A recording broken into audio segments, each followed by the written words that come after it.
இனிய காலை வணக்கம். நீங்க கேள்வி கேட்டிருந்தீங்க, கர்மாவ உடனே தீர்க்கணும், அதுக்கு என்ன பண்றது? அப்படின்ட்டு. அதாவது அந்த அந்த வார்த்தை, அதாவது கர்மாவ தீர்க்கணும் என்ன பண்ணணும்? அப்படின்னா ஒண்ணு, அதுக்கு ஒரு பதில் சொல்லியிருப்பேன் நிச்சயமா. அதுக்கு ஒரு பதில் இருக்கு. ஆனா, உடனே தீர்க்கணும் அப்படின்னு சொன்னீங்க பார்த்தீங்களா? உடனே.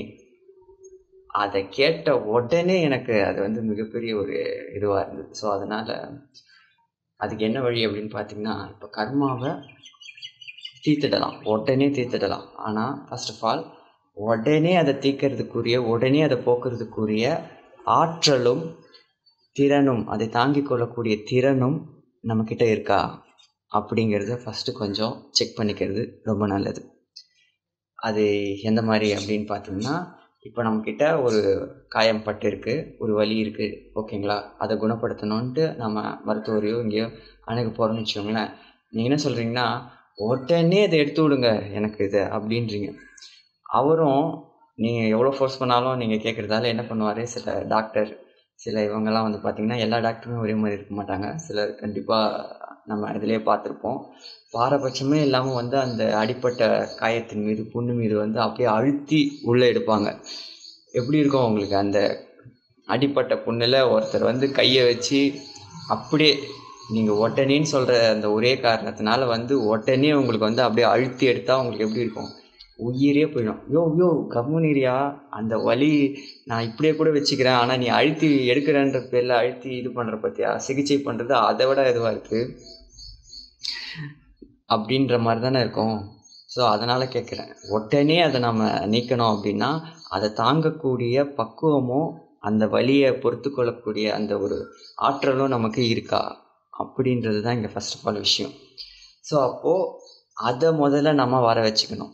எத? பக்குவத்த, அந்த தாங்கக்கூடிய ஆற்றல. அததான் நம்ம ஃபர்ஸ்ட்டு ஃபோக்கஸ் பண்ணணும். கர்மாவ நம்ம எதுக்கு சேர்த்தோம்? எதனால சேர்ந்தது கர்மாவ? அப்படின்னு பார்த்தா, யாருமே நமக்கு வந்து ஆஃபர்ல குடுத்துட்டு போல கர்மாவ. இட்ஸ் ஃபுல்லி நம்பளோட நாம செஞ்சதனுடைய விளைவு தான் அது. யாருக்குமே வந்து கடவுள் வந்து, "இந்தா நீ இத வச்சுக்கோ, அத வச்சுக்கோன்னு" குடுக்கல. அவர் குடுத்தது ஒண்ணே ஒண்ணு தான். தற்சுதந்திரம். Free will. அத ஒழுங்கா பயன்படுத்தின உயிர்கள் உயர் நிலையில இப்போ வாழ்ந்துகிட்டு இருக்கு. சித்தர்களாகவும், யோகிகளாகவும், கடவுளராகவும், தேவர்களாகவும் பல பல ஃபார்ம்ல வாழ்ந்துட்டு இருக்கு. அந்த தற்சுதந்திரத்த தன் போக்குல ஏதோ தானோன்னு பயன்படுத்தின உயிர்கள், அறியாமையில பயன்படுத்தின உயிர்கள் தான் வந்து இப்போ பிறவி எடுத்து வாடிக்கிட்டு இருக்கு. அது யாருன்றது எடுத்துக்காட்ட தேவையில்ல. அஃப்கோர்ஸ் நாம தான். ஓகேவா? ஸோ அப்போ அவர் எல்லாருக்குமே ஒரே சீரான ஒண்ணத்த தான் குடுத்தாரு, தற்சுதந்திரத்த. புரியுதுங்களா? அத தவிர்த்து இந்த உயிர்களுக்கு நல்ல கர்மாவையும், அந்த உயிர்களுக்கு மோசமான கர்மாவையும்லாம் அவர் குடுக்கல. அது அவருடைய டிசைனே கிடையாது. அவர் கருணையே இதுவானவர்ன்றது தான் உண்மை. ஸோ அப்படி இருக்கிறப்போ, இந்த கர்மாவ சேர்த்தது நம்பளுடைய அறியாமை தான். நம்பளுடைய அறிதான். ஸோ அப்போ எப்படி கர்மாவ கழிக்கிறது? அப்படின்னு பார்த்தா, இது நம்பளோட அறியாமை இருள். ஆணவ இருள்னால சேர்த்தது. ஓகேங்களா? ஸோ அப்போ அதுக்கான ரெமிடி எது அப்படின்னு பார்த்தா, அஃப்கோர்ஸ் அருள் மட்டும் தான். ஓகேவா? இருள வந்து அருள வச்சு தான் இருள போக்க முடியும். ஸோ இப்போ அதுக்கு நாம என்ன பண்ணணும்னு பார்த்தா, கண்டிப்பா அருள குடுக்கறது, அருள நல்கக்கூடியவன் ஒரே ஒருத்தன் தான். யாருன்னா இறைவன் தான். அறியாமை, அதாவது அறியாமைன்றது இதுதான், அது இக்னோரன்ஸ் தான். ஸோ அந்த இக்னோரன்ஸ்க்கு இதுவானது எதுன்னா நாலேட்ஜ், ஞானம். ஸோ அந்த ஞானத்தின் வடிவமா, ஞானத்தை நல்கக்கூடியவன் யாரு? யாருன்னு உங்களுக்கே தெரியும். ஞானமே வடிவானவனால தான் ஞானத்தை வழங்க முடியும். ஸோ அப்போ நமக்கு அந்த ஞானத்தை வழங்கக்கூடிய இறை தான் நமக்கு தேவை. ஓகேங்களா? அவர் வந்து நான் வந்து இறைன்றது எல்லாத்துக்குள்ளேயும் இருக்கு, எல்லாமாவும் இருக்கு. ஓகேங்களா? அத வந்து நான் வந்து குருமார்கள் தான் நான் சொல்றேன். குருமார்கள் தேவையில்லையா? அப்படின்ற மாரி நீங்க கேட்கலாம். அப்படின்னு நான் சொல்ல வரல. குருமார்களும் தேவைதான். குருமார்களே ஒரு வகையில இல்ல. அவங்களுமே இறைநிலையில அடைஞ்சுட்டாங்க. ஓகேங்களா? ஸோ வழிகாட்டிகளும், இறைவனும் தான் நமக்கு மெயினா தேவை. ஏன்னா அவங்க கிட்ட தான் அருளுன்றது கிடைக்கும். மத்தபடி இந்த உலகியல் விஷயத்துல வழிகாட்டுறவங்க கிட்டலாம் போனா பொருள் தான் கிடைக்கும் நமக்கு. அது என்ன சொல்கிறது, அது ஒன்றுமே நம்மளை கர்மாக்கு தான் வழிவகுக்கும். கர்மான்றது எப்போ தீரும் எப்போ போகும் அப்படின்னு பார்த்தா, இறைவன் அந்த ஒரு புரிதல், அந்த ஒரு ஞான தெளிவு வந்தால் தான் அது போகும். ஸோ அப்போ அந்த ஞான தெளிவை நம்ம அடைஞ்சி புரிஞ்சு அதோட சிங்க் ஆகிறதுக்கு நமக்கு இறைவன் தேவை. ஏன்னா இறைவனால் மட்டும்தான் அதை கொடுக்க முடியும். ஏன்னா அவன் தான் அதுக்கு வடிவாக இருக்கான். அதனால் ஸோ அப்போ இறைவனோட நம்ம எப்போ சிங்க் ஆக முடியும் அப்படின்னு பார்த்தா, அவனோட தன்மை என்ன, அவனை பற்றி நம்ம புரிஞ்சுக்கணும். ஆனால் அவனெல்லாம் பற்றி புரிஞ்சுக்கிறதுக்கு முன்னாடி ஃபர்ஸ்ட் ஆஃப் ஆல் நாம் நம்மளை பற்றி தெரிஞ்சுக்கணும். தன்னை அறிதல் ரொம்ப அவசியம். நான் யார், நான் எதனால் ஆக்கப்பட்டேன், என்னுடைய தன்மை என்ன, நான் இந்த உடலா இல்லை இந்த உடலை தாண்டின உயிரா, ஆன்மானா என்ன, ஆன்மா தான் நான்னா, அப்போ ஆன்மாவினுடைய தன்மை என்ன, அது எப்படி இருந்தது, அது எதனால் இங்கே வந்தது, அதோட இது என்ன அப்படின்னு சொல்லிட்டு அதை எல்லாத்தையும் நம்ம அறிந்து கொள்ளுதலும், அந்த அறிஞ்சு கொண்டு அதை நம்மளுடைய வாழ்க்கையில் பொருத்தி பார்த்து அனுபவம் பெறுதலும் தான் தன்னை அறிதல். ஏன்னா தன்னை அறிதல்ன்ற வார்த்தையே ரொம்ப ஒரு பயங்கரமான வார்த்தை அப்படின்னு நினச்சிக்குவேன் நான். ரொம்ப எளிமையானது. ஏன்னா தன்னை அறிந்திட தனக்கோர் கேடில்லை, தன்னை அறியாமல் தானே கெடுகின்றான் திருமூலர். அது மட்டுமா சொன்னார், இன்னொரையும் சொன்னார். என்னன்னா, தன்னை அறிந்திடும் தத்துவ ஞானி முன்னை வினையின் முடிச்சை அவிழ்ப்பர், பின்னை வினையை பிடித்து பிசைவர். முன்னாடி இருந்த வினையையும் எடுப்பாங்க, பின்னாடி இதுக்கப்புறம் வரப்போகிற இதையும் இது பண்ணிடுவாங்க. ஆல்ரெடி இருக்கிற முடிச்சு போட்டிருக்க தெரியாத அந்த கர்மாவையும் அவிழ்ப்பாங்க. இதுக்கு மேலே சேர்ந்துருக்கு பார்த்தீங்களா, அதை பிடிச்சி பிசைஞ்சு அதாவது கர்மாவை அவங்க பிடிச்சி பிசைவாங்க. இப்போ கர்மா நம்மளை பிடிச்சி பிசைஞ்சிட்டு இருக்கு லிட்ரலி. அதை நம்ம ஞாபகம் வச்சுக்கணும். ஸோ இதெல்லாம் எப்போ நடக்கும்னா தன்னை அறிந்திட. ஓகேவா, தன்னை அறிந்திட இது நடக்கும். முழுசாக அந்த பாட்டையும் சொல்லி முடிச்சிடணும், ஏன்னா இது அதில் விட்டால் இதாகிடும். ஸோ ஏன்னா அதிலேயே பதில் இருக்குது. அது எப்போ நடக்கும்னா, சென்னியில் வைத்த சிவனின் அருளாலே. ஸோ சென்னியில் எங்கேயோ இல்லை, சென்னியில் நம்மளுடைய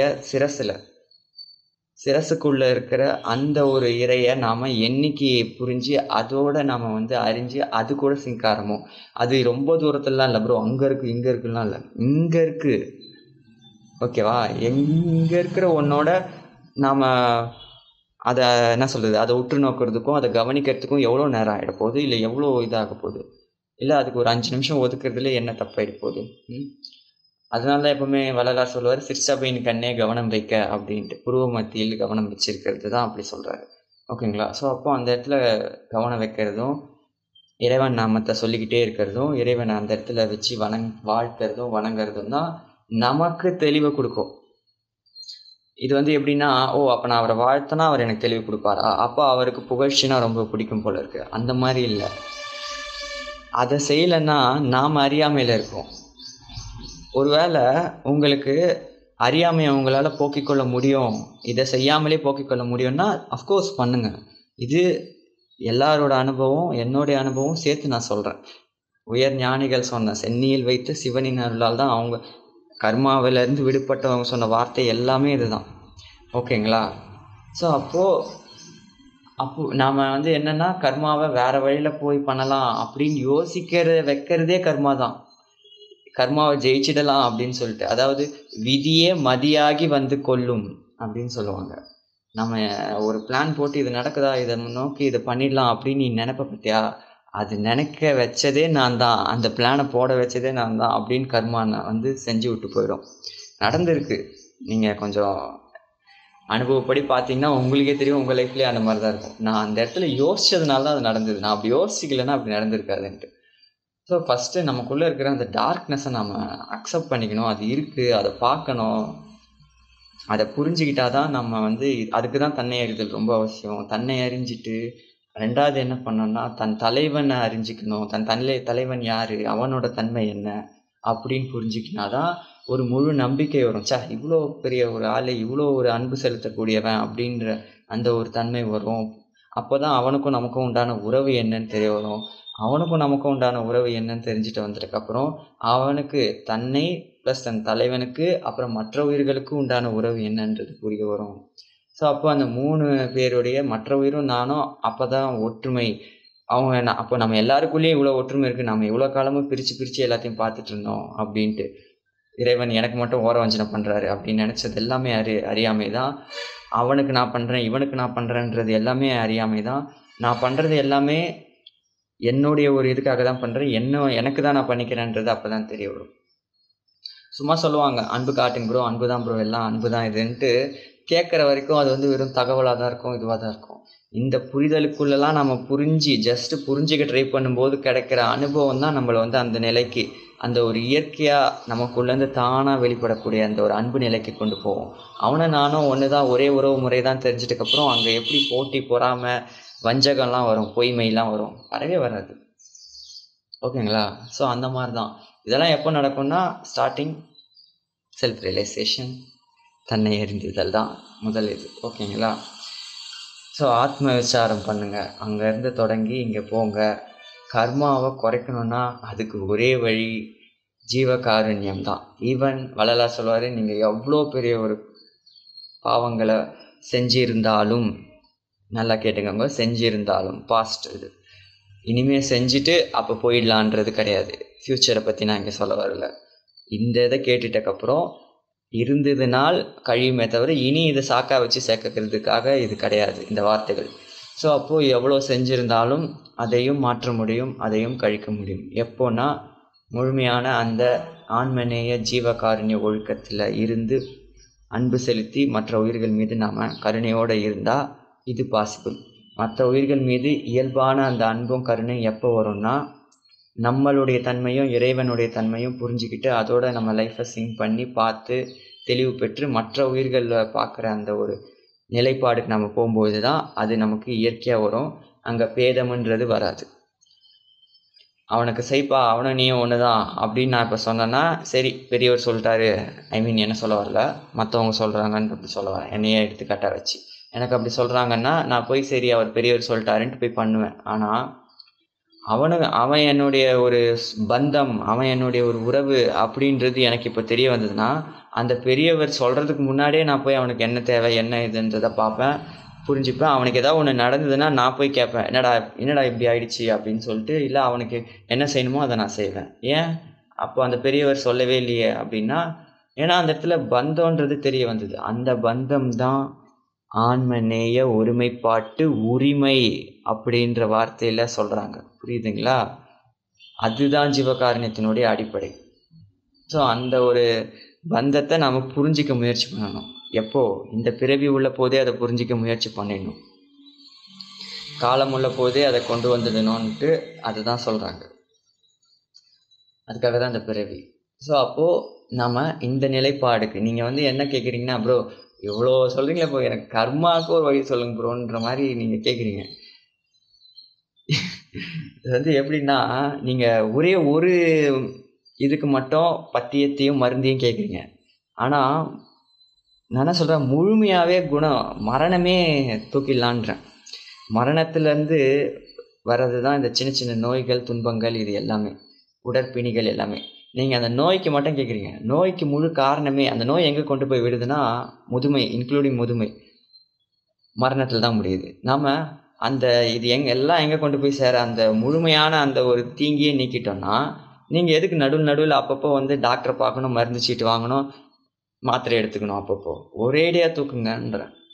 ஒரேடியாக நம்ம இந்த நிலைக்கு வந்துட்டா ஆன்மநேய ஒருமைப்பாடுக்கும் ஜீவகாருண்யத்துக்கும் இறைவன் மீது எப்போதும் உள்ள அந்த ஒரு அன்பு நிலைக்கும் நம்ம வந்துட்டோம்னா, அன்பு அரா நெஞ்சம், அந்த நிலைக்கு நம்ம இறைவன் மீது சொல்கிறேன், இறைவன் மீது அந்த அன்பும் மற்ற உயிர்கள் மீது கருணையும் போதும். எதுவாக இருந்தாலும் இதாகும், தெளிவு பெறும், உயிர் வளரும். உயிர் வளர வளர அதுக்கு ஞானமும் தெளிவும் கிடைக்கும். புரியுதுங்களா? அதுக்கு தான் ஜீவகாருண்யம். ஜீவகாருண்யம் சும்மா இதுக்காக இல்லை. ஸோ உங்கள் உயிர் வளருதுன்னா அதுக்குள்ளே இருக்கிற சிவமும் வளரும். அதுக்குள்ளே வெளிப்படுற சிவத்தினுடைய பிரகாசமும் பிரகாசிக்கும் ஒன்றுமும். ஏன்னா உயிருக்குள்ளே தான் இறைவன் இருக்கார், எங்கேயோ இல்லை. ஸோ அப்போ உயிரை வளர்க்குறதுக்கு என்ன பண்ணணும்? அன்பு தான் உயிரை வளர்க்கும். அன்பின் வழியது உயிர் நிலை அப்படின்னு வள்ளுவர் சொன்னது எல்லாமே அதுதான். எல்லாமே நீங்கள் வள்ளுவர், திருமூலர், வள்ளலார், மணிவாசகர் எல்லாருமே நீங்கள் எடுத்து சிங்க் பண்ணி பாருங்கள். ஒரே மைய கருத்து, மெய் ஒன்றே ஒன்று தான், அன்பு தான், கருணை தான், சிவகாருண்யம், தயவு தான். ஓகேங்களா? ஸோ அதில் நாம் அடையிறதுக்கு என்ன வழின்ட்டு பார்த்துட்டோம். தன்னை அறிதல் தான் ப்ராசஸ். ஏன்னா அதுக்குமே வந்து சும்மா சொல்லிட்டு போகலை, இப்போ நான் பண்ணிடுங்க இதுதான் வழி ஆரம்பிங்கன்ட்டு. அதுக்கும் வழி, உபாயம், பத்தியமும் எல்லாம் சொல்லியாச்சு. ஓகேவா? இங்கேருந்து ஸ்டார்ட் பண்ணுங்கள், போங்க, வழி உங்களுக்கு தானாக கிடைக்கும். உள்ளேருந்து அவர் உணர்த்துவார் உங்களுக்கு, வழியும் இதையும் எல்லாத்தையும் அவர் காட்டுவார். எப்போன்னா நாம் அவரோட சிங்க் ஆகும்போது, அவரை புரிஞ்சு நடக்கும்போது, அந்த மாதிரி வகையில். ஓகேங்களா? ஃபஸ்ட்டு நம்மளை தெரிஞ்சுக்கணும். ஒரு பொருளை நம்ம இப்போ உங்களுக்கு கண்ணை கட்டிட்டு ஒரு தட்டில் வச்சு நான் சாப்பாடு கொடுக்குறேன்னு வச்சுக்கோங்களேன். அந்த இடத்துல டேபிளில் இருக்குது, சாப்பாடை எடுத்துக்கோ அப்படின்னு நான் சொன்னேன்னா, உங்களுக்கு டேபிளும் இதுவும் உங்களுக்கு தெரியும். நீங்கள் என்ன பண்ணுவீங்கன்னா, உட்காருவீங்க, கண்ணு கட்டிப்பட்ட நிலையில் தடவி பார்ப்பீங்க. இங்கே இருக்குது உணவு அப்படின்னு சொல்லிட்டு எடுத்து சாப்பிடுவீங்க. எப்படி சாப்பிடுவீங்க? வெறும் உணவை அப்படியே கையில் எடுத்து சாப்பிடுவீங்களா? மாட்டீங்க.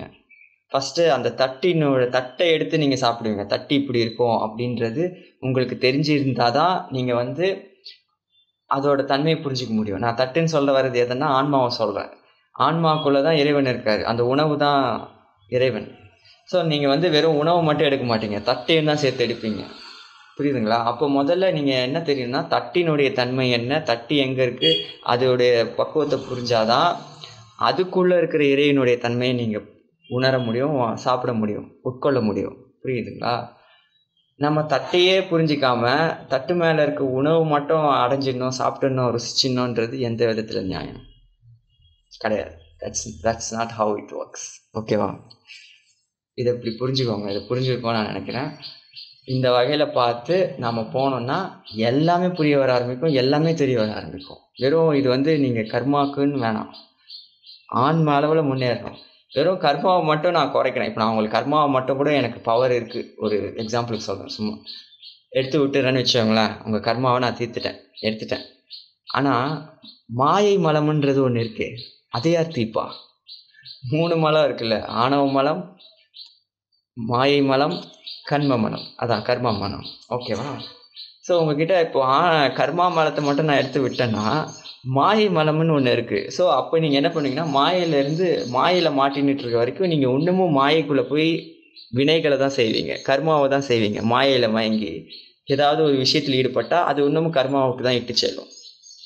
ஸோ அப்போது இதுக்கெல்லாம் ஒரே வழி, ஞானமான பொருளான ஞானத்தை வச்சு அறிவை கொண்டு தான் அறியாமையை நீக்க முடியும். ஓகேவா? ஸோ அப்போ அறிவான அவனத்தால் பிடிச்சி இது பண்ணுறது தான் அதுக்கு ஒரே வழி. சிவசிவ என்கிலர் தீவினையாளர். முடிஞ்சு போச்சு, ஒரே வார்த்தை. இதுவும் திருமந்திரம் தான், என்னன்னு தெரியல, எல்லாமே இன்னைக்கு திருமந்திரமாக சிங்காது. ஸோ அப்போது சிவசிவன் சொல்ல மாட்டாங்க, தீவினையாளர்கள் வாயில் சிவசிவன் வராது. இப்போ நான் உங்ககிட்ட சொல்லலாம், இல்லை வேறு யார்கிட்ட கூட இதை கேட்குறவங்க நினைக்கலாம், சிவசிவன் சொல்லுங்கள் உங்களுடைய தீவினை எல்லாம் கழியும்னா, அது கேட்ட உடனே எப்படி இதெல்லாம் எப்படி கழியும் அப்படின்ட்டு. ஏன்னா உள்ள அவ்வளோ தீயவினை நம்ம சேர்த்து வச்சுருக்கோம். அந்த தீயவினைலாம் இந்த வார்த்தைகளெல்லாம் சொல்லவே விடாது. முதல்ல உங்களை பற்றி இறைவனை நினைக்கவே விடாது. அந்த மாதிரி அது காரணம் என்னென்னா, நம்ம செஞ்ச வினைகள் அந்த மாதிரி. ஸோ அப்போது சிவசிவ என்கிலர் தீவினையாளரால் சிவசிவன் சொல்ல முடியாது. சிவசிவ என்றிட தீவினை மாளும். சிவசிவ அப்படின்னு எப்போவுமே என்று இருந்திட தீவினை மாளும். அவ்வளோதான். புரிஞ்சுதா? முடிஞ்சுதா? ஓகேவா? அதுக்கடுத்த வரி போகிறதா இருந்தால் அது இன்னும் வேறு லெவலுக்கு போகும். சிவசிவ என்றிட தேவரும் ஆவர். ஸோ அந்த தேவர் நிலைக்கும் போக முடியும். புரியுதுங்களா? ஸோ அப்போது இதுக்கெலாம் ஒரே வழி, இறைவனோட அந்த சிங்க் ஆகிறது தான். இறைவனை மீது அன்பு செலுத்தி பூமத்தியில் கவனம் வச்சு அவர் நாமத்தை சொல்லிக்கிட்டு மற்ற செயல்கள், எல்லா செயல்களும் செய்கிறது தான் இதுக்கான ஒரே உபாயம். அதுக்கு நம்ம தன்னை அறிதல் ரொம்ப அவசியம். அதையும் அவர் உணர்த்துறதும் அவரோட அருள் தான். ஸோ இதுதான் விஷயம். ஓகேங்களா? மாயையும் ஜெயிக்கணும். மாயையும் மயக்கிற தன்மை உடையது. அது அறிவை தான் மயக்குது. ஸோ அப்போ அந்த அறிவை மயங்காமல் இருக்கிறதுக்கும் நமக்கு அறிவு பொருளான இறை பொருள் தான் நமக்கு தேவை. அறிவே உருவான அவனுடைய அடிகள் தான் நமக்கு தேவை. எல்லாத்துக்குமே அவன் தான். மற்றபடி என்ன சொல்கிறது, இதுக்கு இவரை பாருங்கள், அதுக்கு அவரை பாருங்கள், இதுக்கு இது உபாயம், இது போய் இன்றைக்கி பண்ணிங்கன்னா, இல்லை இந்த கிழமையில் இதை பண்ணிங்கன்னா உங்கள் கர்மா குறைஞ்சிடும், இந்த கோயிலுக்கு போனீங்கன்னா கர்மா, வாய்ப்பே இல்லை. அதுவுமே கர்மா தான். கர்மா பண்ணுறன்ற பேரில் நம்ம இன்னுமே நல்ல கர்மாவை சேர்த்துக்கிறோம். வாரியார் சொல்கிற மாதிரி ஆல்ரெடி பேட் கர்மான்றது இந்த சங்கிலி, புரியுதுங்களா? இந்த இரும்பால் போட்ட ஒரு சங்கிலி, புரியுதுங்களா? ஆனால் இப்போ என்ன பண்ணுறோன்னா மாறா நம்ம வந்து இந்த விஷயங்கள் எல்லாம் ஆன்மீகத்துக்கு வந்துட்டோம், இனிமேல் நம்ம கர்மா குறைஞ்சதுன்னு சொல்லிட்டு ஒன்றும் க சங்கிலிலாம் போயிடுச்சுன்னா ஒன்றும் இல்லை, நம்ம அந்த சங்கிலியில் எடுத்து தங்கத்தால் ஒரு சங்கிலியை மாட்டிக்கிறோம், அவ்வளோதான். என்னென்னா புண்ணியன்ற ஒரு கர்மாவை சேர்த்துக்கிட்டு வரோம். ரெண்டுமே சங்கிலி தான், புரியுதுங்களா? தங்கத்தால் போட்டாலும் விலங்கு விலங்கு தானே, அந்த மாதிரி தான் அவர் சொன்ன மாதிரி தான். ஓகேங்களா? ஸோ அப்போது இதெல்லாம் குறையணும்னா ஒரே வழி that synchronize of love and compassion, அவ்வளோதான். அது எதுவுமே கிடையாது. நன்றி.